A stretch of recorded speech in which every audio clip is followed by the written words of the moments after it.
GS exam as में आप सबका स्वागत है। इस सीरीज में हम हर महीने के सारे ज़रूरी करंट अफेयर्स को एग्जाम के पॉइंट ऑफ व्यू से डिटेल में कवर करेंगे। तो चलिए शुरू करते हैं जनवरी 2025 के साथ और देखते हैं कि इस महीने भारत और दुनिया में ऐसी कौन सी बड़ी घटनाएं हुई जिन्होंने सुर्खियां बटोरी। तो सवाल यह है कि साल की शुरुआत आखिर हुई कैसे। देखिए, जनवरी का महीना बड़ा दिलचस्प था। एक तरफ परंपराएं तो दूसरी तरफ बदलाव। मतलब जहां एक ओर सदियों पुरानी रस्में पूरी शान से निभाई जा रही थी, वहीं दूसरी ओर कुछ ऐसे ऐतिहासिक फैसले भी लिए गए और नए लीडर्स ने कमान संभाली जिसने आने वाले वक्त की दिशा तय कर दी। तो सबसे पहले बात करते हैं अपने देश भारत की। देखते हैं कि जनवरी में यहाँ ऐसी कौन सी अहम घटनाएं हुई जिन्होंने पूरे देश का ध्यान अपनी ओर खींचा। इस महीने की एक बहुत बड़ी हाईलाइट थी भारत का 76वां गणतंत्र दिवस। सच में ये पूरे देश के लिए गर्व और जश्न का एक शानदार पल होता है, जिसमें देश की सैन्य ताकत और सांस्कृतिक विरासत दोनों की जबरदस्त झलक दिखती है। अब यहाँ एग्जाम के लिए कुछ जरूरी पॉइंट्स हैं जिन्हें नोट करना होगा। देखिए, मुख्य अतिथि थे इंडोनेशिया के राष्ट्रपति प्रबोवो सुबियांतो। परेड, जैसा कि हम जानते हैं, नई दिल्ली के कर्तव्य पथ पर हुई। और हाँ, सबसे अच्छी झांकी का अवार्ड मिला उत्तर प्रदेश को। उनकी झांकी का थीम था महाकुंभ 2025, जो हमारी विरासत और विकास के संगम को दिखाता है। और महाकुंभ का जिक्र हुआ है तो दुनिया का सबसे बड़ा धार्मिक मेला 13 जनवरी को प्रयागराज में शुरू हो गया। सोचिए, यहाँ करोड़ों श्रद्धालु आते हैं। ये सचमुच में आस्था का एक महासागर जैसा ही है। चलिए अब एक बहुत ही गंभीर सामाजिक मुद्दे की बात करते हैं, मैनुअल स्कैवेंजिंग, मतलब हाथ से मैला ढोने की प्रथा। ये एक ऐसी अमानवीय प्रथा है जिसमें लोगों को अपने हाथों से सीवर या सेप्टिक टैंक साफ करने पड़ते हैं। ये सिर्फ एक काम नहीं है, बल्कि सीधे सीधे मानवाधिकारों का हनन है। तो इसी अमानवीय प्रथा को खत्म करने के लिए सुप्रीम कोर्ट ने एक ऐतिहासिक फैसला सुनाया। इसका मुख्य मकसद था लोगों की गरिमा, उनकी सेहत और उनके मौलिक अधिकारों की रक्षा करना। और इसके तहत दिल्ली, मुंबई, कलकत्ता समेत 6 बड़े शहरों में इस पर सख्ती से रोक लगा दी गई, जो सामाजिक न्याय की तरफ एक बहुत बड़ा कदम है। अच्छा, देश के दूसरे हिस्सों में भी काफी कुछ चल रहा था, जैसे कि त्रिपुरा भाषिणी एआई प्लेटफॉर्म को अपनाने वाला नॉर्थ ईस्ट का पहला राज्य बन गया। टेक्नोलॉजी में एक जबरदस्त छलांग है ये। वहीं भारतीय रेलवे ने अपने आधुनिक वंदे भारत एक्सप्रेस नेटवर्क को और बढ़ाने का ऐलान किया। और दूसरी तरफ उत्तर भारत में कड़ाके की ठंड पड़ रही थी, इतनी कि उत्तर प्रदेश जैसे राज्यों में स्कूल तक बंद करने पड़े। तो ये दिखाता है कि देश एक ही समय पर कैसे तरक्की भी कर रहा है और प्राकृतिक चुनौतियों का सामना। तो ये तो हुई भारत की बात। अब जरा सरहद के पार चलते हैं और देखते हैं कि दुनिया भर में क्या-क्या बड़ी खबरें बन रही थीं। एक बहुत बड़ी खबर आई अमेरिका से, जहां डोनाल्ड ट्रंप ने 47वें अमेरिकी राष्ट्रपति के तौर पर शपथ ली। और पता है, ये काफी ऐतिहासिक पल था। ऐसा इसलिए क्योंकि ग्रोवर क्लीवलैंड के बाद वो अमेरिकी इतिहास में सिर्फ दूसरे ऐसे राष्ट्रपति हैं जिन्होंने 2 गैर लगातार कार्यकाल संभाले हैं। इसी बीच दुनिया के बड़े बड़े लीडर्स और थिंकर्स वर्ल्ड इकोनॉमिक फोरम पर इकट्ठा हुए। और इस साल का थीम था collaboration for the intelligent age, मतलब बौद्धिक युग के लिए सहयोग। ये थीम आज की हाईटेक दुनिया के लिए काफी मायने रखता है ना? ये मीटिंग हुई स्विट्जरलैंड के खूबसूरत शहर दावोस में, और यहाँ जो टॉपिक्स डिस्कस हुए वो आज के सबसे बड़े चैलेंज हैं, जैसे कि artificial intelligence, climate change, global economy और दुनिया भर में जो जियोपॉलिटिकल तनाव चल रहा है वो सब। इन्हीं चर्चाओं से तो आगे चल के दुनिया का भविष्य तय होता है। अब एक बहुत बड़े सामाजिक बदलाव की खबर। थाईलैंड ने समलैंगिक विवाह को कानूनी मान्यता देकर इतिहास रच दिया। इसके साथ ही वो दक्षिण पूर्व एशिया का पहला ऐसा देश बन गया है।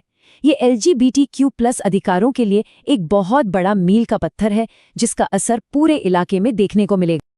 अगर यूरोप की तरफ देखें तो आयरलैंड में माइकल मार्टिन फिर से प्रधानमंत्री चुने गए। वहां उन्हें ताओशेक कहते हैं। इस फैसले से वहां की लीडरशिप और नीतियों में एक तरह की स्थिरता बनी रहेगी। तो इस पूरे महीने में इतना सब कुछ हुआ। चलिए एक क्विक रिकैप करते हैं उन सभी मेन पॉइंट्स का जो हमें बिल्कुल याद रखने हैं। गणतंत्र दिवस के मुख्य अतिथि कौन थे? इंडोनेशिया के राष्ट्रपति। महाकुंभ 2025 कहाँ हो रहा है? प्रयागराज में। वर्ल्ड इकोनॉमिक फोरम 2025 का मेजबान शहर Davos, Switzerland. Donald Trump America के कौन से नंबर के राष्ट्रपति बने? 47वें। और समलैंगिक विवाह को कानूनी मान्यता देने वाला पहला दक्षिण पूर्व एशियाई देश थाईलैंड। तो नए नेता, ऐतिहासिक कानून और बड़े सामाजिक बदलाव, जनवरी का महीना इन सब से भरा हुआ था। अब आगे देखना ये है कि इन सभी घटनाओं का असर आने वाले साल पर कैसा पड़ता है। सवाल तो यही है और इसका जवाब हमें वक्त ही देगा। नमस्कार, चलिए आज बात करते हैं फरवरी 2025 की। एक ऐसा महीना जिसमें भारत और दुनिया में कई बड़ी घटनाएं हुईं, जिन्होंने आने वाले वक्त की दिशा तय की। तो इस महीने को बेहतर ढंग से समझने के लिए हमने पूरी कहानी को 5 हिस्सों में बांटा है। देश की राजनीति में क्या हुआ, अर्थव्यवस्था का क्या हाल रहा, दुनिया के मंच पर भारत कहाँ खड़ा था, विज्ञान और संस्कृति में क्या नया था, और आखिर में महीने की कुछ और बड़ी सुर्खियां। तो सबसे पहले नजर डालते हैं राजनीतिक उठापटक पर। कहना गलत नहीं होगा कि इस महीने सत्ता और शासन में काफी कुछ बदला। फरवरी का महीना पॉलिटिक्स के लिहाज से काफी तेज रफ्तार वाला रहा और इसकी शुरुआत हुई देश की राजधानी दिल्ली से आए एक बड़े चुनावी फैसले के साथ। दिल्ली में तो मानो पूरी पॉलिटिकल पिक्चर ही पलट गई। बीजेपी ने 2/3 बहुमत के साथ एक जबरदस्त वापसी की, वहीं आम आदमी पार्टी को एक बड़ी हार झेलनी पड़ी। अब दिल्ली से चलते हैं पूर्वोत्तर की तरफ, जहां मणिपुर में हालात काफी गंभीर हो गए थे। वहां लगातार हो रही हिंसा और अस्थिरता के चलते राज्य सरकार को भंग करना पड़ा और राष्ट्रपति शासन लागू हो गया। सिर्फ इतना ही नहीं, इस महीने 2 बड़े अपॉइंटमेंट्स भी हुए, जिनका असर आगे चलकर जरूर दिखेगा। देश के इलेक्शन कमीशन और प्रधानमंत्री कार्यालय, दोनों ही जगहों पर नए चेहरों ने जिम्मेदारी संभाली। पॉलिटिक्स के बाद अब रुख करते हैं इकोनॉमी का, क्योंकि यहाँ भी फरवरी का महीना चुनौतियों से कुछ कम नहीं था। इकोनॉमी पर प्रेशर का अंदाजा इस एक नंबर से लगाया जा सकता है, 87.49 रुपए। एक अमेरिकी डॉलर के मुकाबले रुपए की कीमत यहाँ तक गिर गई थी, मतलब आयात करना और महंगा हो गया। और यही टेंशन हमें शेयर बाजार में भी देखने को मिली। मार्केट आधिकारिक तौर पर बेयर मार्केट में चला गया। इसका सीधा सा मतलब है कि निवेशकों में एक डर का, एक निराशा का माहौल था और लोग पैसा निकालने पर ज्यादा जोर दे रहे थे। मार्केट में इस उतार चढ़ाव का एक सॉलिड उदाहरण MSCI ग्लोबल स्टैंडर्ड इंडेक्स में हुए बदलाव है। अब ये इसलिए जरूरी है क्योंकि इस इंडेक्स में कौन सी भारतीय कंपनी शामिल होती है या कौन सी बाहर, इसका सीधा असर देश में आने वाले विदेशी निवेश पर पड़ता है। बैंकिंग सेक्टर में भी कुछ दिक्कतों के चलते सरकार को एक जरूरी कदम पर सोचना पड़ा।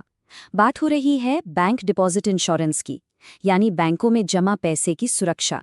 इसे बढ़ाने पर चर्चा शुरू हुई ताकि लोगों का भरोसा बना रहे। अच्छा, देश के अंदर ये सब तो चल ही रहा था, लेकिन इसके बावजूद ग्लोबल स्टेज पर इंडिया के लिए फरवरी एक बहुत ही व्यस्त महीना साबित हुआ। म्यूनिख सुरक्षा सम्मेलन, जो कि दुनिया का एक बहुत बड़ा मंच है, वहां एक ही सवाल सबके जहन में था। ये जो नई दुनिया बन रही है, जिसमें कई पावर सेंटर्स हैं, वहां देश मिलकर काम करेंगे या आपस में उलझेंगे? आज की ग्लोबल पॉलिटिक्स का ये सबसे बड़ा सवाल है। तो देखिए, एक तरफ पेरिस में AI के भविष्य पर चर्चा हो रही थी, जिसमें भारत ने अहम भूमिका निभाई, तो वहीं रियाद में बड़ी ताकतें आपस में बात कर रही थीं। काफी हाई स्टेक्स डिप्लोमेसी का महीना था ये। खासकर अमेरिका के साथ मिशन 500 को औपचारिक रूप दिया गया। ये बेसिकली एक स्ट्रेटेजिक प्लान है, जिसका मकसद है दोनों देशों के बीच व्यापार, रक्षा और ऊर्जा के क्षेत्र में रिश्तों को एक नए लेवल पर ले जाना। तो पॉलिटिक्स और इकोनॉमी की बात हो गई। अब थोड़ा देखते हैं कि साइंस और कल्चर के फ्रंट पर फरवरी में क्या खास हुआ। इस महीने 2 बड़े सांस्कृतिक आयोजनों ने देश को जोड़ा। एक तरफ प्रयागराज में महाकुंभ मेले की धूम थी, तो दूसरी तरफ काशी तमिल संगमम ने उत्तर और दक्षिण भारत के बीच के पुराने सांस्कृतिक रिश्तों का जश्न मनाया। अब नजर डालते हैं भविष्य पर। भारत के स्पेस एम्बिशंस को एक नया बूस्ट मिला जब गगनयान मिशन का बजट बढ़ाया गया। इससे साफ है कि देश अपने अंतरिक्ष यात्रियों को स्पेस में भेजने के लिए पूरी तरह से कमिटेड है। और हाँ, युवा प्रोफेशनल्स के लिए एक जबरदस्त खबर आई।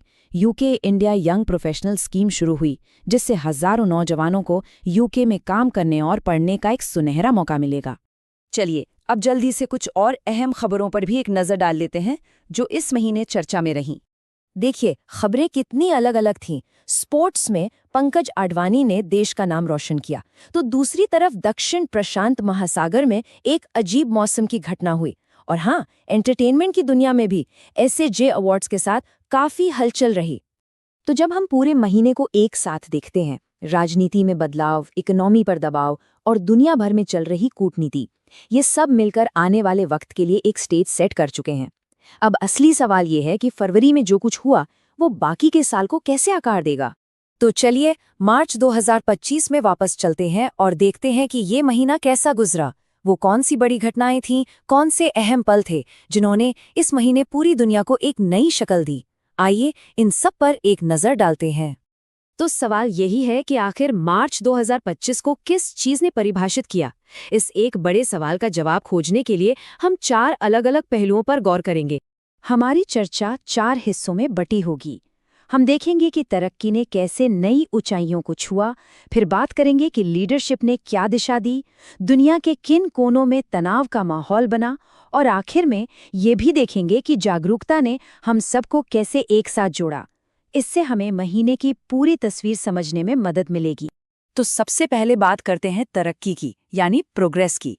इस महीने हमारे खेतों से लेकर सीधे अंतरिक्ष तक कुछ वाकई में कमाल की उपलब्धियां हासिल हुईं। देखते हैं क्या क्या हुआ। ये जो नंबर है ना, ये भारत के किसानों के लिए एक बहुत बड़ी खुशखबरी लेकर आया। हुआ ये कि मार्च में भारत ने 10,000 किसान उत्पादक संगठन यानी FPOs बनाने का लक्ष्य पूरा कर लिया। अब ये FPO आखिर हैं क्या? देखिए, आसान भाषा में समझें तो ये छोटे छोटे किसानों का एक ग्रुप है।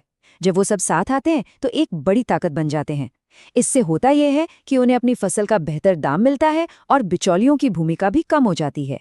सही मायनों में ये ग्रामीण भारत के लिए एक गेम चेंजर साबित हो सकता है। अच्छा, अब धरती से थोड़ा ऊपर उठते हैं और नजर डालते हैं चांद पर, जहां एक प्राइवेट कंपनी ने वाकई में इतिहास रच दिया। 2 मार्च को अमेरिका की फायरफ्लाई एरोस्पेस ने अपने ब्लू गोस्ट मिशन 1 को बड़ी कामयाबी के साथ चांद पर उतार दिया। ये एक बहुत ही ऐतिहासिक पल था, क्योंकि इसने ये साबित कर दिया कि अब अंतरिक्ष की दौड़ सिर्फ देशों के बीच नहीं है, बल्कि प्राइवेट कंपनियां भी इसमें शामिल हो चुकी हैं। और हमारी प्रोग्रेस की लिस्ट में जो आखिरी पड़ाव है वो है एनर्जी सेक्टर से। 31 मार्च को चीन ने एक बहुत बड़ी घोषणा की। उन्होंने दक्षिण चीन सागर में एक विशाल तेल क्षेत्र खोज निकाला है। अब ये खोज इस पूरे इलाके की एनर्जी पॉलिटिक्स को हमेशा के लिए बदल सकती है। देखिए, तरक्की तो अपनी जगह है, लेकिन उसे सही दिशा कौन देता है? बिल्कुल सही, लीडरशिप। तो अब हम बात करेंगे नेतृत्व और शासन की, और उन चेहरों की जो मार्च के महीने में नीतियां बना रहे थे। मार्च में भारत के फाइनेंस और कानून के क्षेत्र में कुछ बड़े चेहरे सामने आए। CS शेट्टी ने इंडियन बैंक्स एसोसिएशन की कमान संभाली, तो वहीं अजय सेठ देश के नए फाइनेंस सेक्रेटरी बने। ये सिर्फ कुछ नाम नहीं हैं, ये वो अहम पद हैं जो देश की आर्थिक दिशा तय करने में एक बड़ा रोल निभाते हैं। पर कहते हैं ना, हर कहानी के 2 पहलू होते हैं। एक तरफ तरक्की थी, तो दूसरी तरफ मार्च में दुनिया के कुछ हिस्सों में तनाव और संघर्ष का माहौल भी देखने को मिला। आइए अब उन पर एक नजर डालते हैं। 20 मार्च को पाकिस्तान के बलूचिस्तान प्रांत में बहुत बड़े पैमाने पर विरोध प्रदर्शन शुरू हो गए, जिसकी वजह से पूरे इलाके में अशांति का माहौल बन गया। सवाल ये है कि ये विरोध प्रदर्शन हुए क्यों? इसके पीछे कई कारण बताए गए, जैसे कि एक ट्रेन का अपहरण, मानवाधिकारों के उल्लंघन के आरोप, और साथ ही गिरफ्तार किए गए एक्टिविस्ट्स की रिहाई की मांगें भी शामिल थीं। ठीक उसी समय सोमालिया में अल शबाब के खिलाफ एक बड़ा अभियान चल रहा था। वहां की सरकार ने अमेरिका और इथियोपिया के साथ मिलकर आतंकवादियों को खदेड़ने के लिए एक जॉइंट स्ट्रैटेजी बनाई और पूरे महीने कई ऑपरेशंस को अंजाम दिया। अच्छा, इन संघर्षों से परे मार्च का महीना हमें ये भी याद दिलाता है कि एक समाज के तौर पर हम सब एक दूसरे से जुड़े हुए हैं। तो हमारा ये आखिरी सेक्शन पूरी तरह से जागरूकता और कल्याण पर आधारित है।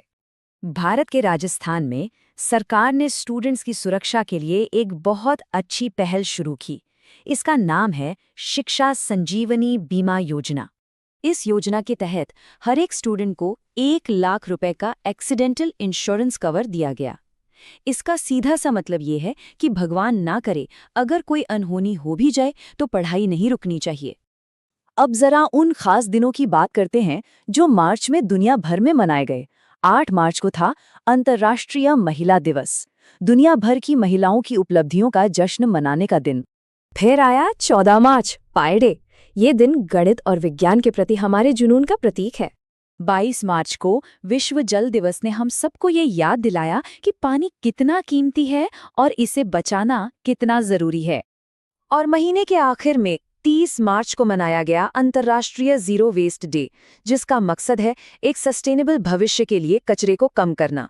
ये जितने भी दिन है ना, ये हम सबको एक साथ लाते हैं। ये हमें सामाजिक जागरूकता, पर्यावरण की सुरक्षा और समानता जैसे हमारे साझा मूल्यों की याद दिलाते हैं। तो मार्च 2025 में हमने तरक्की की ऊंची उड़ानें भी देखीं, संघर्ष की कड़वी सच्चाई का सामना भी किया और इंसानियत को जोड़ने वाले लम्हे भी महसूस किए। अब सवाल ये उठता है कि भविष्य को कौन सी ताकत सबसे ज्यादा प्रभावित करेगी? हमारी नई टेक्नोलॉजी, हमारे पुराने संघर्ष या फिर हमारी ये बढ़ती हुई जागरूकता? इस पर सोचना वाकई जरूरी है। नमस्कार, आज हम बात करेंगे अप्रैल 2025 की। एक ऐसा महीना जिसमें आप कह सकते हैं उम्मीद भी थी और उथल-पुथल भी। तो चलिए जरा इसे गहराई से समझते हैं।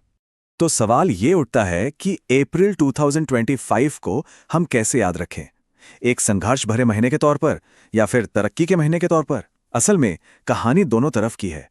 एक ओर दुनिया में कई जगह टेंशन बढ़ रही थी, तो वहीं दूसरी ओर भविष्य की एक मजबूत नींव भी रखी जा रही थी।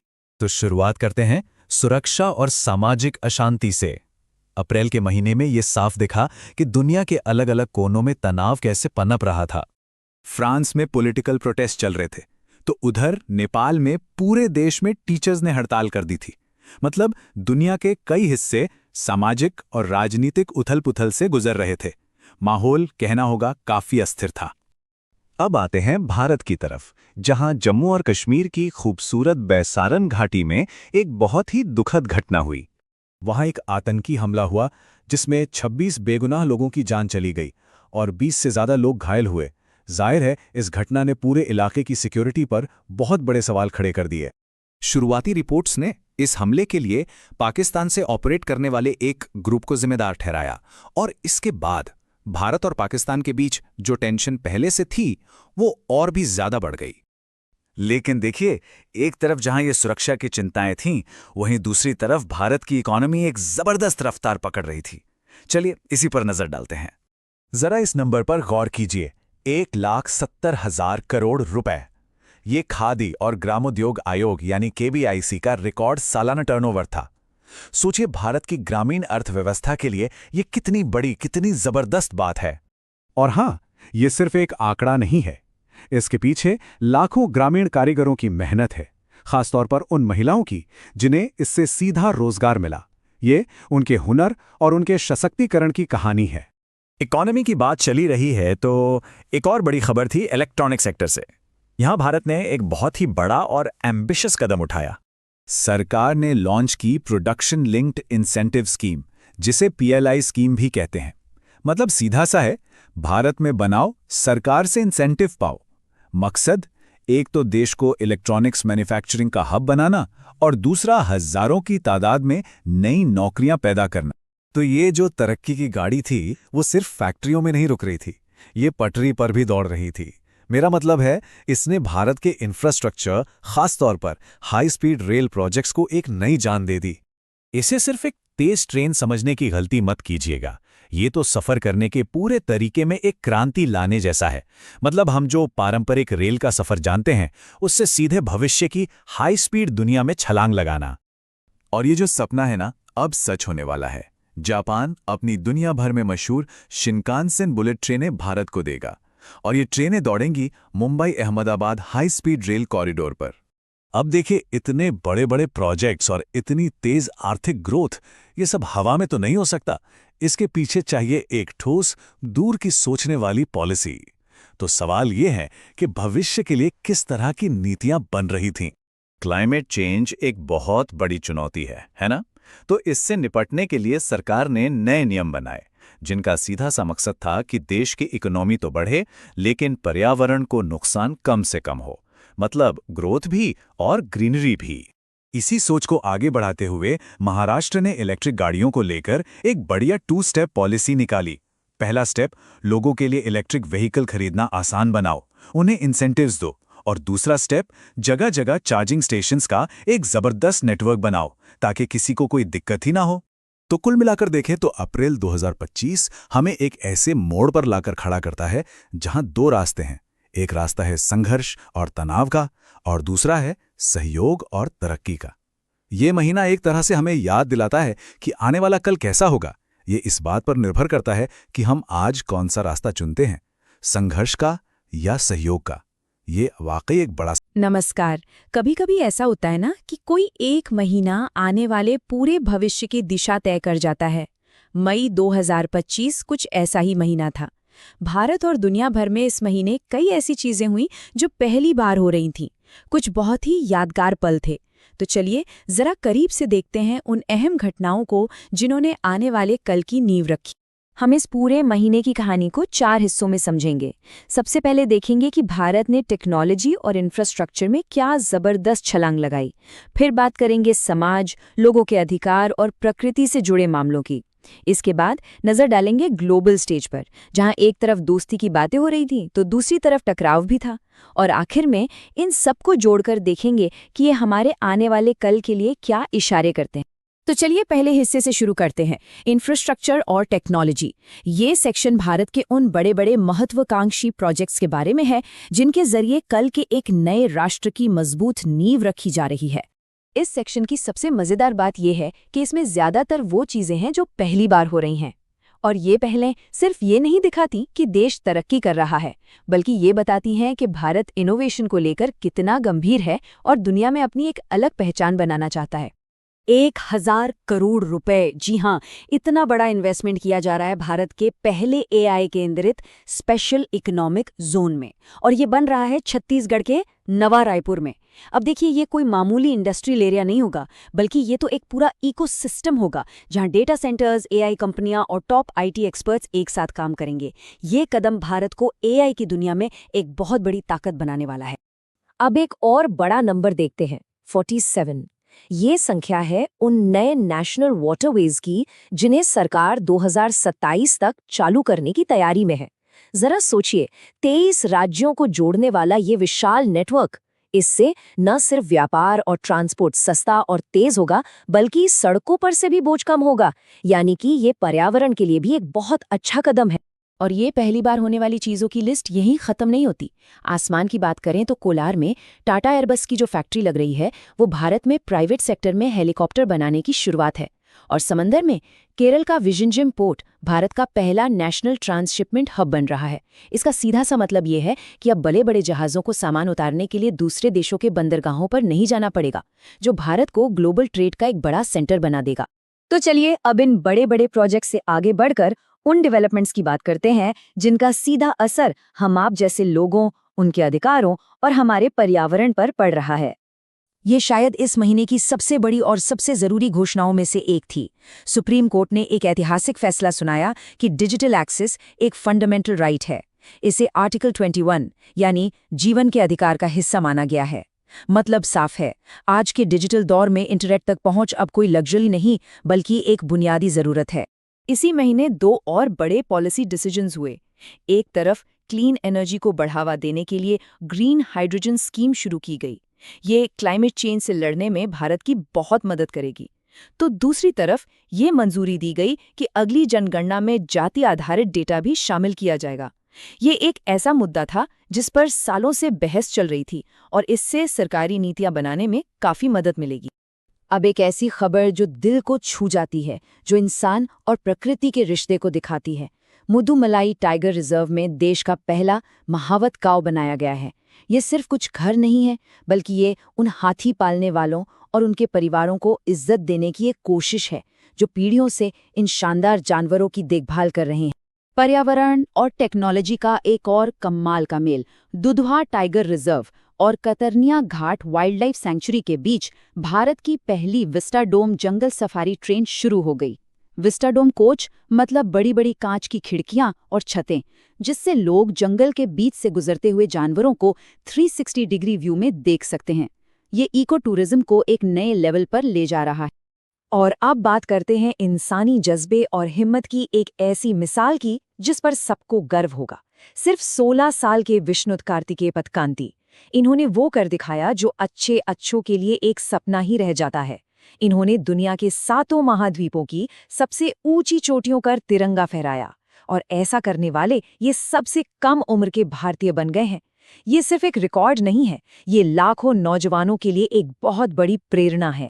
चलिए अब भारत से बाहर निकलते हैं और देखते हैं कि दुनिया के मंच पर क्या चल रहा था। वो कौन सी बड़ी अंतर्राष्ट्रीय घटनाएं थी जो इस महीने सुर्खियों में रहीं। मई 2025 में पूरी दुनिया में एक अजीब सा कॉन्ट्रास्ट देखने को मिला। एक तरफ तो बड़े बड़े लीडर्स बंद कमरों में मिल रहे थे, सहयोग की बातें कर रहे थे, तो वहीं दूसरी तरफ सड़कों पर आम लोग बदलाव की मांग करते हुए अपनी आवाज उठा रहे थे। ये महीना इसी सहयोग और संघर्ष की कहानी कहता है। सहयोग वाले हिस्से में देखें तो अल्बानिया में यूरोप के 45 लीडर्स एक साथ आए और सिक्योरिटी और एनर्जी जैसे बड़े मुद्दों पर बात की। वहीं हजारों किलोमीटर दूर मॉस्को में विक्ट्री डे परेड हुई, जिसमें रूस और चीन के बीच की नज़दीकियां साफ दिखाई दी। ये दोनों ही घटनाएं दुनिया के बदलते हुए समीकरणों की तरफ इशारा कर रही थीं। लेकिन सत्ता के गलियारों से दूर सड़कों पर आम लोगों की आवाज गूंज रही थी। माली में हजारों लोग डेमोक्रेटिक रिफॉर्म्स की मांग कर रहे थे, जो एक बेहतर कल के लिए उनकी लड़ाई को दिखाता है। इसी तरह इजराइल में भी हजारों लोगों ने शांति और बंधकों की रिहाई के लिए प्रदर्शन किया। ये बताता है कि लोग उस इलाके में एक स्थायी शांति चाहते हैं। और इस पूरी ग्लोबल उठापटक के बीच भारत ने अपने लिए एक बहुत ही अहम कामयाबी हासिल की। भारत और यूके के बीच फ्री ट्रेड एग्रीमेंट, जिस पर बहुत लंबे समय से बात चल रही थी, वो आखिरकार फाइनल हो गया। ये न सिर्फ दोनों देशों की इकोनॉमी के लिए एक बड़ी जीत है, बल्कि ये इस बदलती दुनिया में भारत की बढ़ती डिप्लोमैटिक ताकत को भी दिखाता है। तो ठीक है, हमने इतनी सारी अलग अलग घटनाओं को देखा। अब इन सबको एक साथ रखकर क्या तस्वीर बनती है? चलिए इस महीने के मेन पॉइंट्स को जोड़कर समझने की कोशिश करते हैं। तो देखिए, अगर हम इन सारे धागों को एक साथ पिरोएं तो मई 2025 से 3 बड़ी बातें निकल कर आती हैं। पहली, भारत टेक्नोलॉजी और इंफ्रास्ट्रक्चर के दम पर बहुत तेजी से मॉडर्न बनने की तरफ बढ़ रहा है। दूसरी, हमारा समाज अपने अधिकारों को लेकर पहले से कहीं ज्यादा जागरूक हो रहा है, चाहे वो डिजिटल राइट्स हो या सामुदायिक अधिकार। और तीसरी बात, दुनिया एक ऐसे मोड़ पर है जहां सहयोग के रास्ते भी तलाशे जा रहे हैं और साथ ही साथ गहरे मतभेद भी बने हुए। और आखिर में ये सब हमें एक बहुत बड़े सवाल के साथ छोड़ जाता है। मई 2025 ने ये तो दिखा दिया कि दुनिया बहुत तेजी से बदल रही है, पर हमारे आने वाले कल पर सबसे ज्यादा असर किस चीज का होगा? टेक्नोलॉजी को लेकर हमारी ये बड़ी बड़ी महत्वाकांक्षाएं, या फिर अपने हक के लिए लड़ते लोगों का जज्बा, या फिर दुनिया की बड़ी ताकतों के बीच बन रहे ये नए रिश्ते? इसका जवाब तो शायद वक्त ही देगा, लेकिन इस पर सोचने की जरूरत हम सबको है। जून 2025, एक ऐसा महीना जिसमें एक तरफ भारत आसमान में उड़ान भरने की तैयारी कर रहा था, तो वहीं दुनिया भर में लाखों लोग सड़कों पर थे। इस महीने में प्रगति और दबाव की इन 2 ताकतों ने दुनिया को एक अजीब से मोड़ पर लाकर खड़ा कर दिया। चलिए समझते हैं कि हुआ क्या। महीने की शुरुआत होती है भारत की एक बहुत बड़ी घोषणा से। सपना था विमानन यानी एविएशन में दुनिया पर छा जाने का और भारत को एक ग्लोबल हब बनाने का। लेकिन जहां एक और विकास की ये उड़ान भरी जा रही थी, वहीं दूसरी तरफ दुनिया भर में 50 लाख से ज्यादा लोग सड़कों पर उतर आए थे। ये था नो किंग्स प्रोटेस्ट, जो तानाशाही सोच के खिलाफ एक जबरदस्त वैश्विक आंदोलन बन गया। और फिर मिडल ईस्ट में टेंशन अपने पीक पर पहुंच गया। इजराइल ने ईरान के न्यूक्लियर ठिकानों पर ऑपरेशन राइजिंग लायन लॉन्च कर दिया।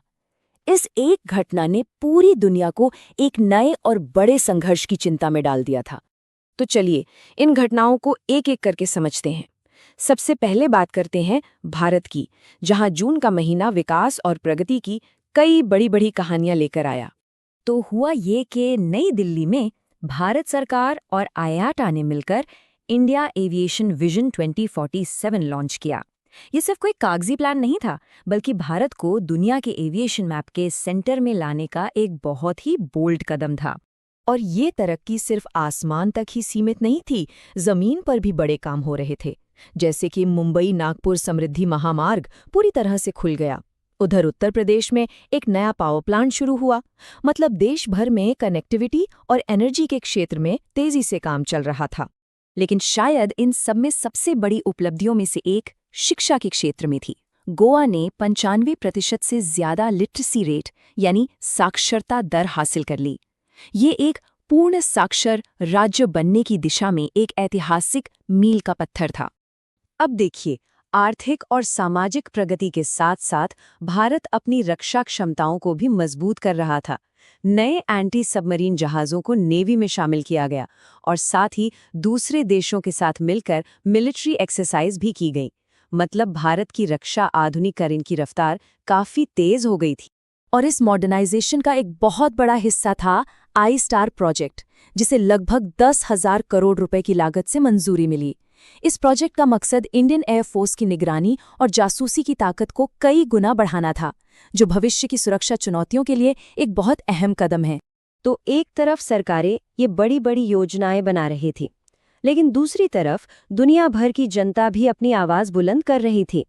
अब हम देखेंगे कि कैसे जून 2025 में आम लोगों ने वैश्विक दबावों का सामना किया। ये स्लाइड एक बहुत ही कड़वी सच्चाई को सामने रखती है।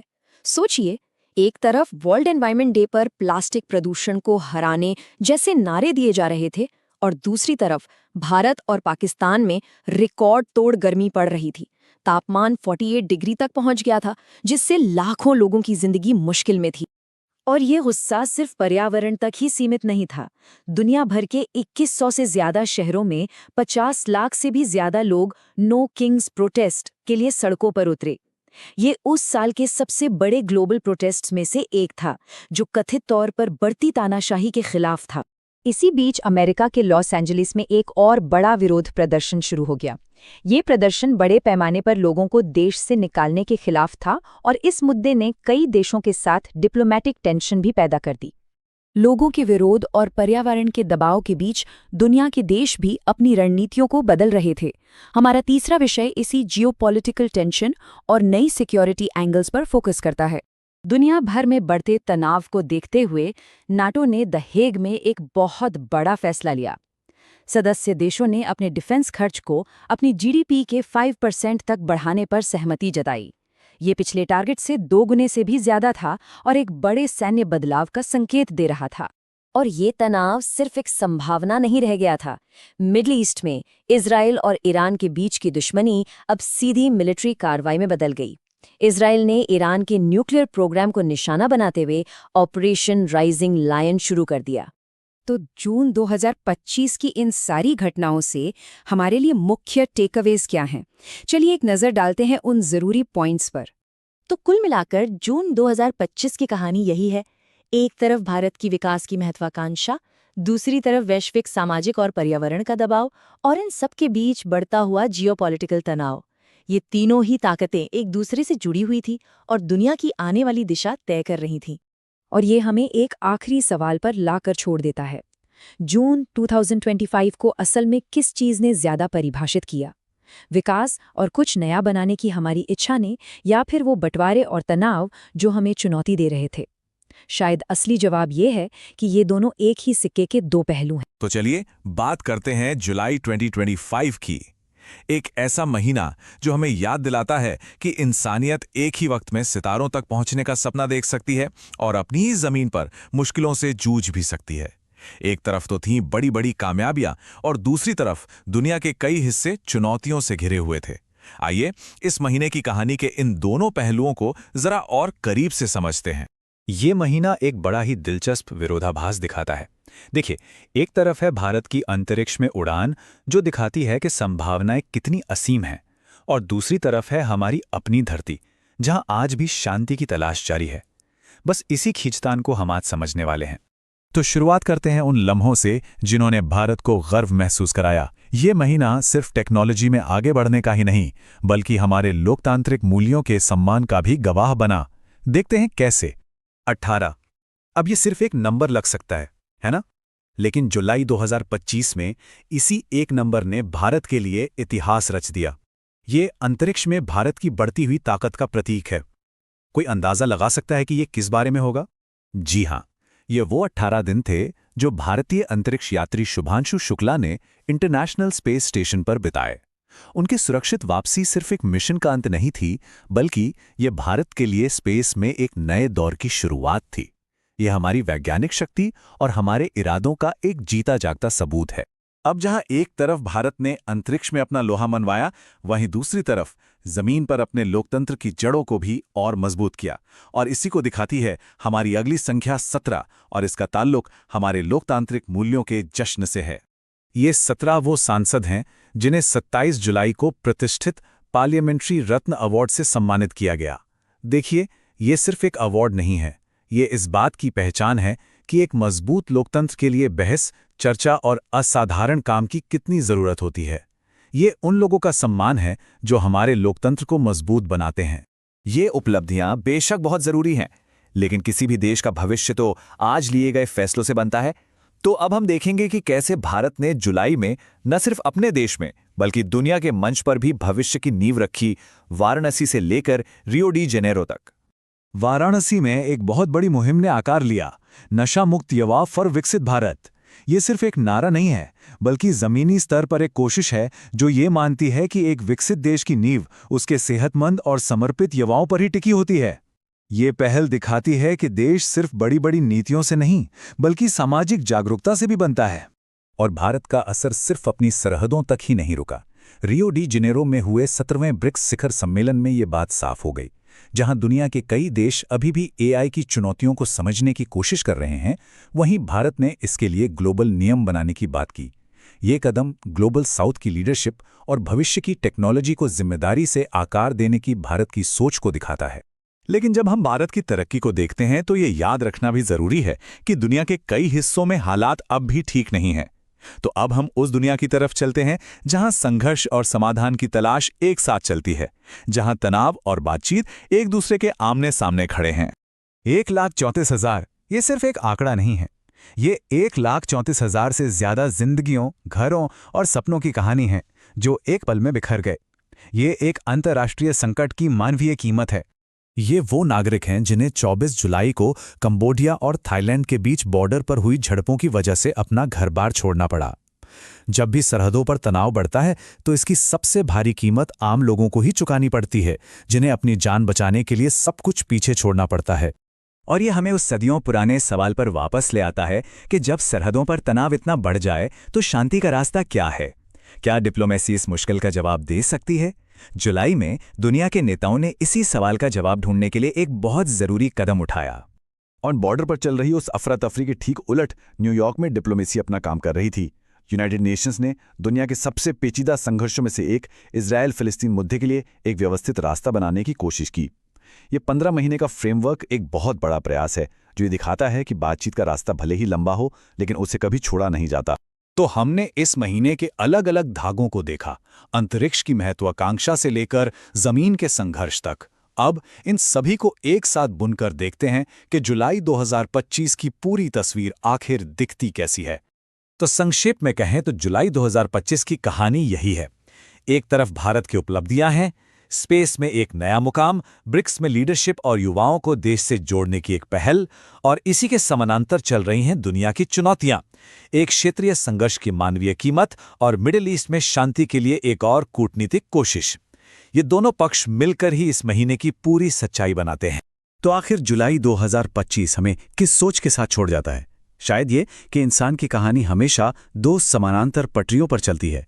एक पटरी हमें सितारों की ओर ले जाती है, तरक्की और खोज की ओर, और दूसरी हमें सिखाती है कि हम इसी धरती पर एक दूसरे के साथ शांति से कैसे रहें। क्या तरक्की की दौड़ और शांति की ये खोज हमेशा ऐसे ही साथ साथ चलती रहेंगी? ये सवाल शायद हमेशा हमारे साथ। नमस्कार। क्या कभी ऐसा हो सकता है कि सिर्फ एक महीना किसी देश की पूरी कहानी बता दे, उसकी उम्मीदें, उसकी ताकत और उसकी चुनौतियां? अगस्त 2025 में भारत के साथ कुछ ऐसा ही हुआ था। तो चलिए इन 31 डेज की यात्रा पर चलते हैं और देखते हैं कि ये महीना भारत के बारे में क्या बताता है।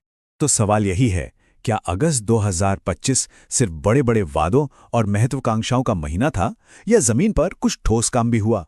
या फिर जैसा अक्सर होता है, सच्चाई इन दोनों के बीच कहीं है? आइए मिलकर इसका जवाब खोजते हैं। किसी भी कहानी को समझने के लिए उसकी शुरुआत देखना बहुत जरूरी होता है, और अगस्त की शुरुआत हुई भविष्य की एक बहुत बड़ी तस्वीर के साथ। इस महीने कई ऐसी योजनाएं और तकनीकी पहल सामने आई जो आने वाले दशकों तक भारत का रास्ता तय करने वाली हैं। महीने की शुरुआत ही एक बहुत बड़ी घोषणा से हुई। स्वतंत्रता दिवस के मौके पर भारत विकास 2047 विजन प्लान सामने रखा गया। इसे सिर्फ एक योजना कहना शायद सही नहीं होगा। ये देश के आने वाले भविष्य का एक पूरा खाका है, एक स्ट्रेटेजिक ब्लूप्रिंट। इस प्लान की नींव 3 बहुत बड़े लक्ष्यों पर रखी गई है। पहला, अर्थव्यवस्था को पूरी तरह से ग्रीन इकोनॉमी में बदलना। दूसरा, 2035 तक देश में 100% लिटरेसी हासिल करना। और तीसरा, 2040 तक हर नागरिक के लिए स्वास्थ्य सेवा सुनिश्चित करना। ये लक्ष्य जितने बड़े हैं उतने ही महत्वाकांक्षी भी। और देखिए, भविष्य की कोई भी योजना टेक्नोलॉजी के बिना तो अधूरी ही है। इसी दिशा में आरबीआई ने डिजिटल रुपए का दूसरा फेज शुरू किया। इसकी सबसे खास बात है ऑफलाइन ट्रांजैक्शन की सुविधा। जरा सोचिए, उन दूर दराज के इलाकों के लिए ये कितना बड़ा कदम है जहां इंटरनेट हमेशा नहीं होता। ये फाइनेंशियल इंक्लूजन को एक नई रफ्तार देगा। और यहाँ एक बहुत दिलचस्प जुड़ाव देखने को मिलता है। 23 अगस्त को नेशनल स्पेस डे की थीम भी विकसित भारत 2047 ही थी। ये साफ दिखाता है कि भारत अपने सबसे बड़े लक्ष्यों को हासिल करने के लिए स्पेस टेक्नोलॉजी को एक बहुत जरूरी टूल के तौर पर देख रहा है। तो ये तो हुई भविष्य की बड़ी बड़ी बातें, लेकिन सवाल ये है कि क्या अगस्त में जमीन पर भी कुछ हुआ? बिल्कुल। ये महीना कई ठोस जीतों का भी गवाह बना, जिन्होंने देश में एक नई ऊर्जा और आत्मविश्वास भरा। शुरुआत करते हैं पर्यावरण के मोर्चे पर एक बड़ी जीत से। टाइगर सेंसस 2025 की रिपोर्ट आई और पता चला कि बाघों की संख्या बढ़कर 3,350 हो गई है। ये सिर्फ एक आंकड़ा नहीं है, बल्कि भारत की सफल संरक्षण नीतियों का एक शक्तिशाली ग्लोबल सिंबल है। जंगलों में बाघों की धाड़ के साथ साथ अर्थव्यवस्था के आंकड़े भी गूंज रहे थे। वित्त वर्ष की पहली तिमाही में जीडीपी ग्रोथ 7.8% तक पहुंच गई, जिसने भारत को दुनिया की सबसे तेजी से बढ़ती बड़ी अर्थव्यवस्थाओं में सबसे आगे खड़ा कर दिया। आर्थिक शक्ति के साथ साथ सामरिक शक्ति को भी नई धार मिल रही थी। एक तरफ अग्नि वी मिसाइल का सफल परीक्षण हुआ, जो एक साथ कई लक्ष्यों को भेद सकती है, तो दूसरी तरफ समुद्र में INS विशाल जैसा अत्याधुनिक युद्धपोत नौसेना का हिस्सा बना। ये दोनों कदम भारत की जमीन और समंदर दोनों में ताकत को एक नए लेवल पर ले जाते हैं। और उपलब्धियों की ये लिस्ट यही खत्म नहीं होती। खेल के मैदान से लेकर इनोवेशन तक हर जगह हलचल थी। भारत ने सैफ U20 फुटबॉल खिताब जीता, बेंगलुरु दुनिया भर के स्टार्टअप्स का हब बना और पर्यावरण पर नजर रखने के लिए एक नया डिजिटल पोर्टल भी लॉन्च हुआ। मतलब हर क्षेत्र में प्रगति की एक झलक साफ दिखाई दे रही थी। देश के अंदर की ये जीतें तो एक पहलू था, लेकिन आज की दुनिया में कोई भी देश अलग थलग रहकर आगे नहीं बढ़ सकता। अगस्त में भारत ग्लोबल स्टेज पर भी काफी एक्टिव रहा और कई अहम साझेदारियों को नया रूप दिया। डिप्लोमेसी के लिहाज से ये महीना काफी व्यस्त था। एक तरफ ब्रिक्स प्लस में AI और रिन्यूएबल एनर्जी जैसे भविष्य के मुद्दों पर चर्चा हुई, तो दूसरी तरफ यूरोपियन यूनियन के साथ एक बड़ा व्यापार समझौता साइन हुआ और साथ ही SCO समिट में क्षेत्रीय सुरक्षा पर भी फोकस रहा। इसमें एक खास रणनीति दिखती है।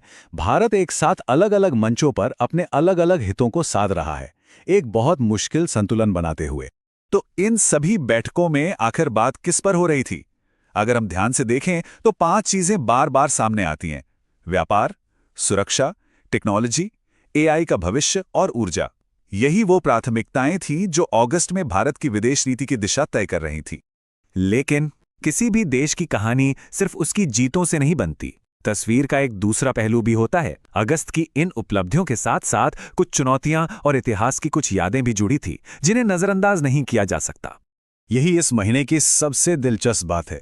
एक तरफ भविष्य की चमकदार योजनाएं बन रही थीं और दूसरी तरफ जमीन पर कुछ ऐसी सच्चाइयां थीं जो हमें याद दिला रही थीं कि आगे का रास्ता हमेशा आसान नहीं होता। अगस्त की इस दोहरी हकीकत को देखिए।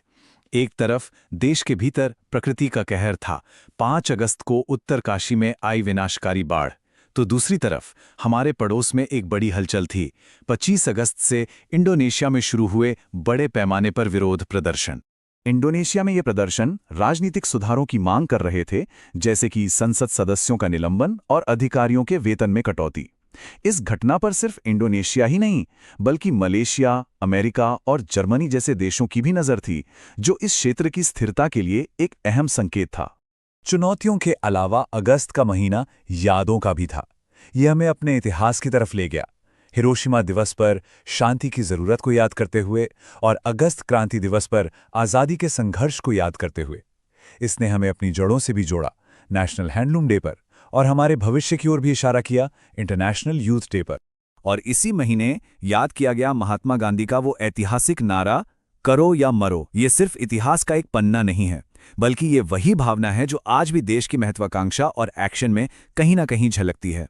तो कुल मिलाकर अगस्त 2025 की तस्वीर क्या बनती है?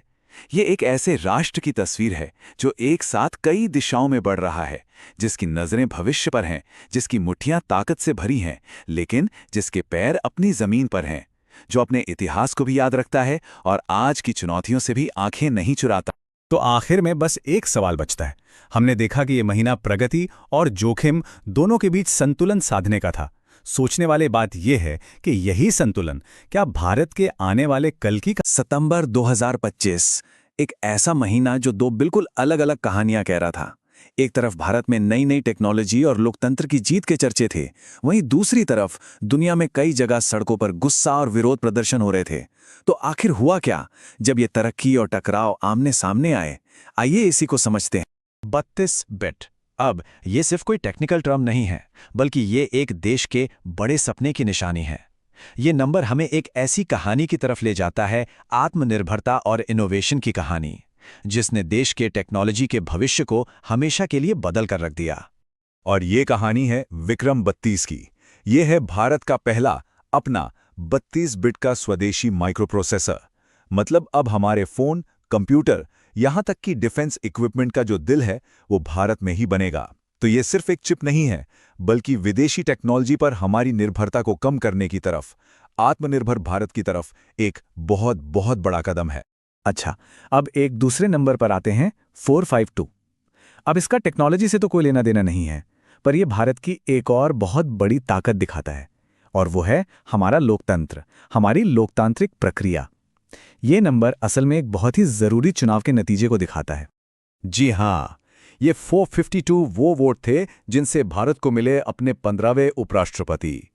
ये सिर्फ एक इलेक्शन का रिजल्ट नहीं था, बल्कि एक स्थिर और मजबूत लोकतंत्र का जश्न था।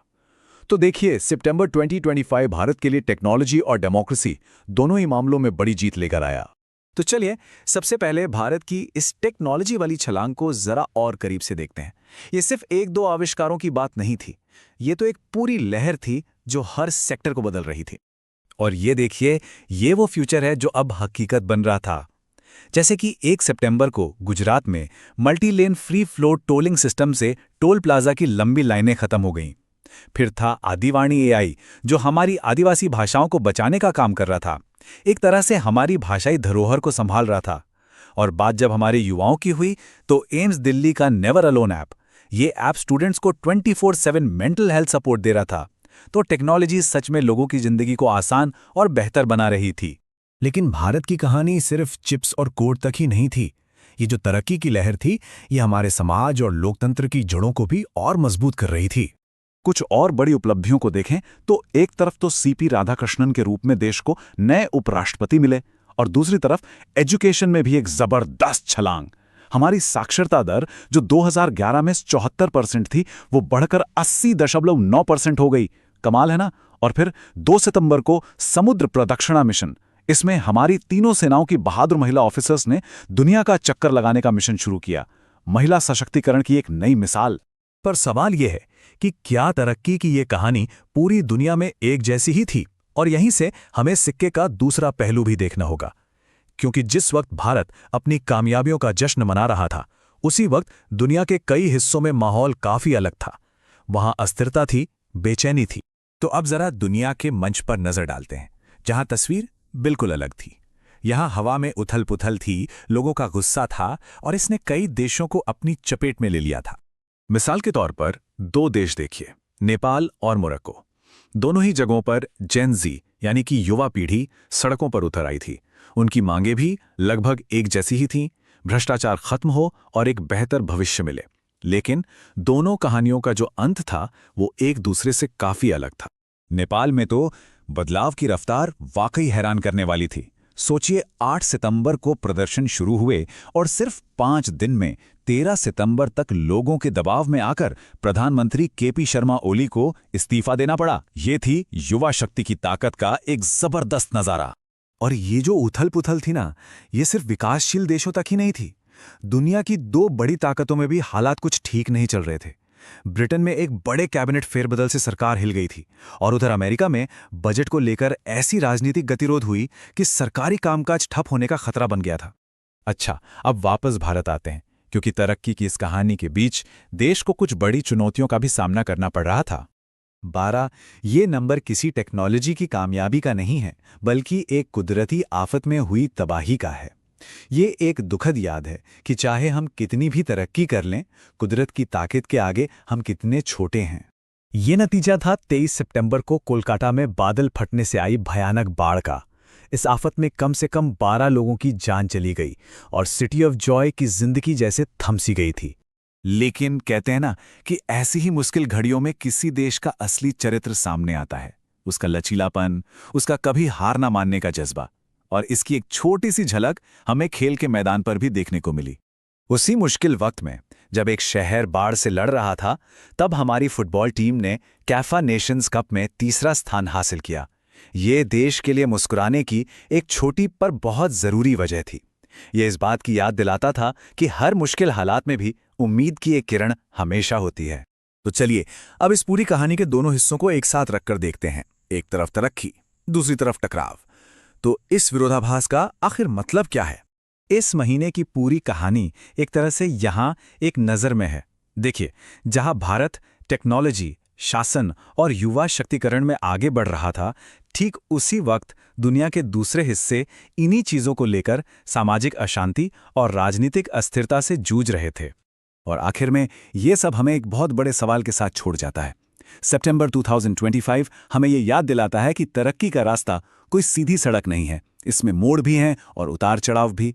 तो सवाल ये है कि इस तेजी से बदलती दुनिया में हम इनोवेशन की रॉकेट स्पीड और स्थिरता की मजबूत जमीन, इन दोनों के बीच बैलेंस कैसे बनाएं? ये एक ऐसा सवाल है जिसका जवाब हम सबको मिलकर। तो चलिए एक नज़र डालते हैं अक्टूबर 2025 पर। ये एक ऐसा महीना था जहां हमने देखा कि भारत की सदियों पुरानी विरासतें और भविष्य की नई चुनौतियां कैसे एक दूसरे से टकरा रही थीं। ये महीना काफी दिलचस्प था। आइए इसकी कुछ बड़ी घटनाओं को समझते हैं। ये महीना शतकों का गवाह बना, संघर्ष भी देखे और कुछ ऐतिहासिक संध्या भी हुई। तो सवाल ये है कि अक्टूबर 2025 ने असल में हमारी दुनिया के बारे में हमें क्या बताया? चलिए इसी का पता लगाते हैं। शुरुआत करते हैं भारत की कुछ सबसे पुरानी और सबसे मजबूत संस्थाओं से। देखिए, इसी महीने देश की नींव रखने वाली 2 बहुत अलग-अलग संस्थाओं ने एक बहुत बड़ा ऐतिहासिक मील का पत्थर पार किया। एक तरफ है राष्ट्रीय स्वयंसेवक संघ यानी आरएसएस, जो एक सामाजिक सांस्कृतिक संगठन है, और दूसरी तरफ है संघ लोक सेवा आयोग यानी यूपीएससी, भारत की सबसे बड़ी सरकारी भर्ती एजेंसी। दोनों की स्थापना लगभग एक ही समय में हुई, लेकिन इनके लक्ष्य और भूमिकाएं एक दूसरे से बिल्कुल अलग हैं। ये दिखाता है कि भारत की नींव विचारधारा और निष्पक्ष नौकरशाही दोनों पर ही टिकी हुई है। आरएसएस के लिए तो ये 100 साल की एक लंबी यात्रा का जश्न था, और इस मौके को और भी खास बनाने के लिए एक स्मारक डाक टिकट और सिक्का भी जारी किया गया, जो उनकी 1 सदी की मौजूदगी को हमेशा के लिए यादगार बना देता है। वहीं दूसरी तरफ यूपीएससी ने भी अपने शताब्दी वर्ष की शुरुआत की, लेकिन उनका ध्यान भविष्य पर ज्यादा था। उन्होंने एक नया लोगो लॉन्च किया और संस्था में सुधारों के लिए नए प्रस्ताव भी रखे। मतलब ये एक सदी पूरी होने पर खुद को फिर से परखने और बेहतर बनाने का एक मौका था। अच्छा, अब अर्थव्यवस्था की बात करते हैं। यहां भी हमें स्थिरता और नए इनोवेशन के बीच एक बड़ा ही दिलचस्प बैलेंस देखने को मिला। भारतीय रिजर्व बैंक यानी आरबीआई ने एक बहुत अहम फैसला लिया। देश में बढ़ती महंगाई और दुनिया भर की टेंशन के बावजूद उन्होंने रेपो रेट को 5.50% पर ही बनाए रखा। ऐसा इसलिए ताकि आर्थिक स्थिरता बनी रहे। तो ये रेपो रेट आखिर है क्या? देखिए, आसान भाषा में समझें तो ये वो ब्याज दर है जिस पर आरबीआई, मतलब देश का सेंट्रल बैंक, दूसरे कमर्शियल बैंकों को पैसा उधार देता है, और इसका सीधा असर हमारे लोन और इन्वेस्टमेंट पर पड़ता है। लेकिन यहाँ एक बड़ा दिलचस्प सवाल उठता है। जहां एक तरफ सरकार की नीतियां स्थिर थी, वहीं दूसरी तरफ टेक्नोलॉजी, फाइनेंस की दुनिया को किस दिशा में लेकर जा रही थी। इसका जवाब हमें मुंबई में हुए ग्लोबल फिनटेक फेस्ट 2025 में मिला। इस साल का थीम था एआई की मदद से फाइनेंस को और शक्तिशाली बनाना। जरा सोचिए, 100 से ज्यादा देशों के 1 लाख से भी ज्यादा लोग एक साथ। ये इवेंट भविष्य की एक सच्ची झलक थी, जहां एआई से चलने वाला फाइनेंस और डिजिटल पेमेंट ही सब कुछ होगा। चलिए अब सुरक्षा के पहलू पर आते हैं। यहां हमें एक ही महीने में 2 बिल्कुल अलग तस्वीरें देखने को मिली। एक तरफ स्थानीय सड़कों पर तनाव था, तो दूसरी तरफ ग्लोबल लेवल पर सहयोग की बात हो रही थी। अक्टूबर की शुरुआत में उड़ीसा के कटक शहर में दुर्गा पूजा के दौरान सांप्रदायिक झड़पें हो गईं। हालात इतने बिगड़ गए कि कर्फ्यू लगाना पड़ा और इंटरनेट भी बंद करना पड़ा। बाद में प्रशासन ने शांति बहाल करने की कोशिशें की। ये दिखाता है कि जमीनी स्तर पर सुरक्षा की चुनौतियां कितनी गंभीर हो सकती हैं। लेकिन ठीक उसी महीने वर्ल्ड स्टेज पर सुरक्षा को लेकर एक बिल्कुल अलग तस्वीर उभर रही थी। ये तस्वीर थी आपसी सहयोग और ग्लोबल नियमों की। हुआ ये कि 72 देशों ने मिलकर यूनाइटेड नेशंस के एक ऐतिहासिक साइबर क्राइम समझौते पर साइन किया। ये रैंसमवेयर और ऑनलाइन फाइनेंशियल फ्रॉड जैसे अपराधों से लड़ने के लिए दुनिया की पहली कानूनी तौर पर बाध्यकारी संधि है। ये इस बात का एक बहुत बड़ा उदाहरण है कि ग्लोबल चुनौतियों से निपटने के लिए ग्लोबल समाधान कितने जरूरी हैं। अब बात करते हैं भारत की वैश्विक भूमिका की और राष्ट्रीय गौरव के उन पलों की जिन्होंने अक्टूबर के महीने को और भी ज्यादा खास बना दिया। इस महीने भारत ग्लोबल स्टेज पर काफी एक्टिव रहा।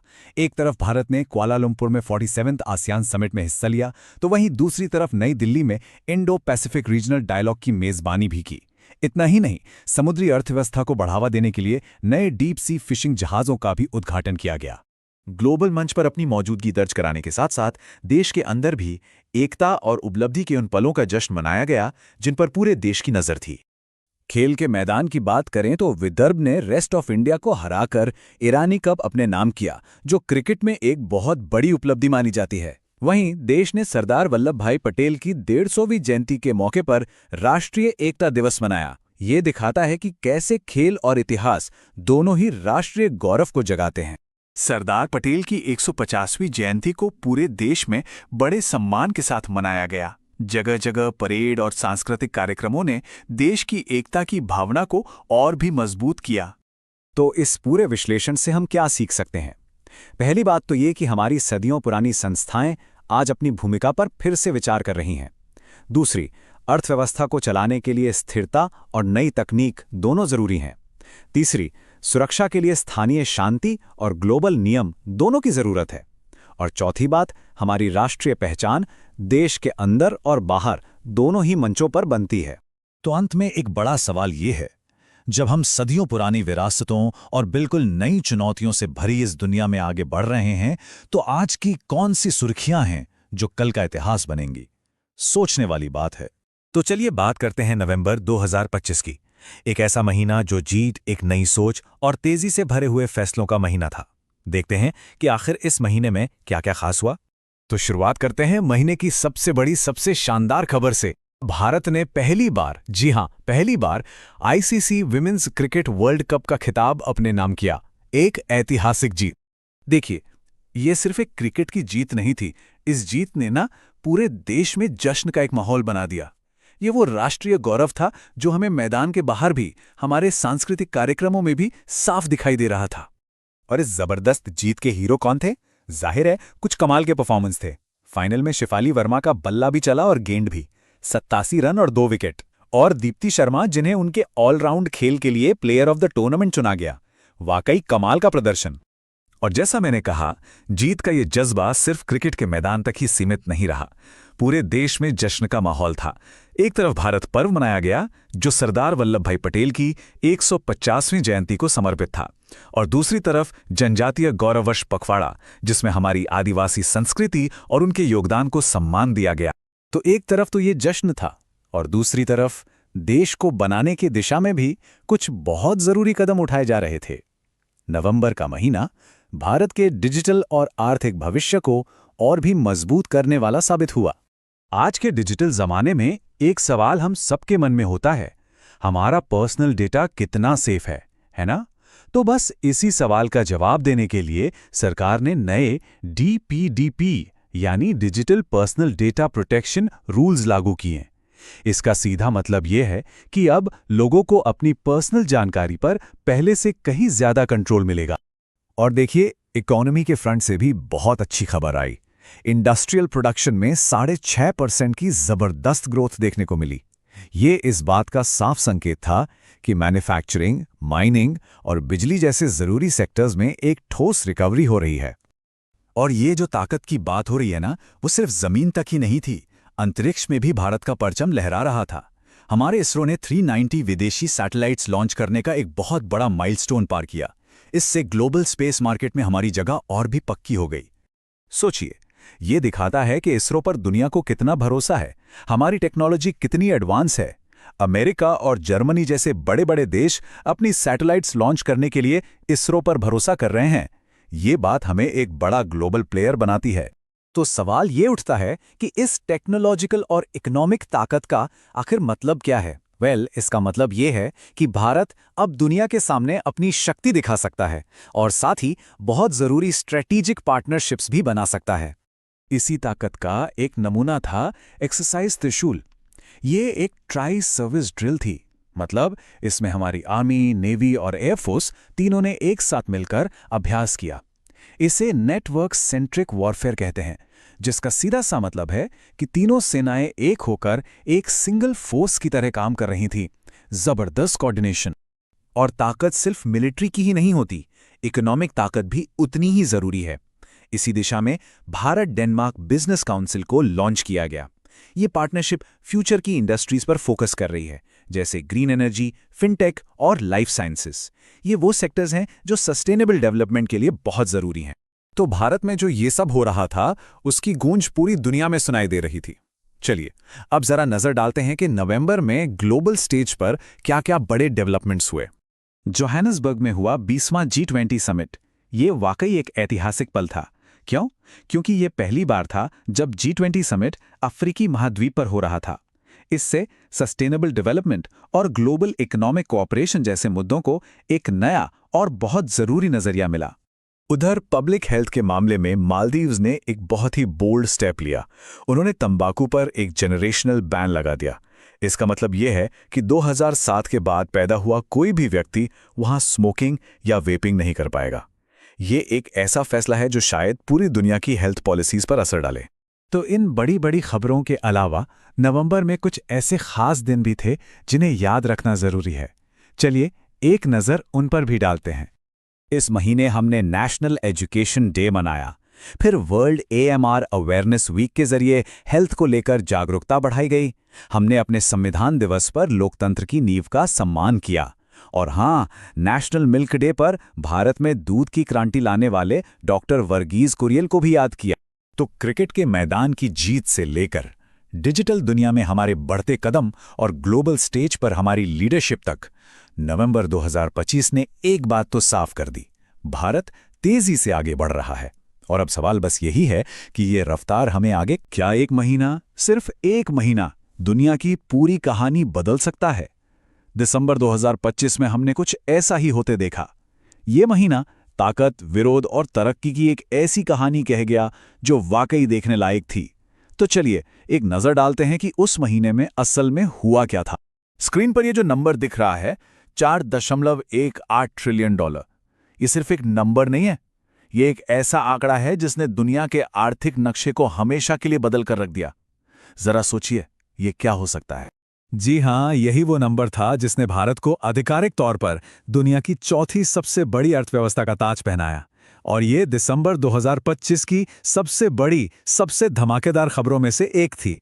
तो चलिए कहानी की शुरुआत यहीं से करते हैं। भारत का एक नई आर्थिक महाशक्ति के तौर पर उभरना, ये ग्लोबल इकोनॉमिक ऑर्डर में एक बहुत बहुत बड़े बदलाव का साफ संकेत था। पर सवाल यह है कि आखिर ये हुआ कैसे? इस ग्रोथ रेट को देखिए। भारत ने लगभग 8.2% की जबरदस्त जीडीपी ग्रोथ दर्ज की। ये उस वक्त के ग्लोबल एवरेज से कहीं ज्यादा था। और इस उछाल के पीछे की वजह थी मजबूत घरेलू मांग और लगातार बढ़ता हुआ एक्सपोर्ट। और इसी शानदार ग्रोथ के साथ भारत ने जापान को पीछे छोड़ दिया। देखिए, ये सिर्फ रैंकिंग में एक नंबर का हेरफेर नहीं था। ये एशिया और पूरी दुनिया में पावर के बैलेंस में एक ऐतिहासिक बदलाव का पल था। लेकिन एक तरफ जहां आर्थिक तरक्की की अच्छी खबरें आ रही थीं, वहीं दूसरी तरफ एशिया में जियोपॉलिटिकल टेंशन भी अपने चरम पर थीं। मतलब जब इकोनॉमीज बदल रही थीं, तो रीजनल स्टेबिलिटी का एक कड़ा इम्तिहान भी चल रहा था। ये स्लाइड दिसंबर के कुछ सबसे तनाव भरे पलों को दिखाती है।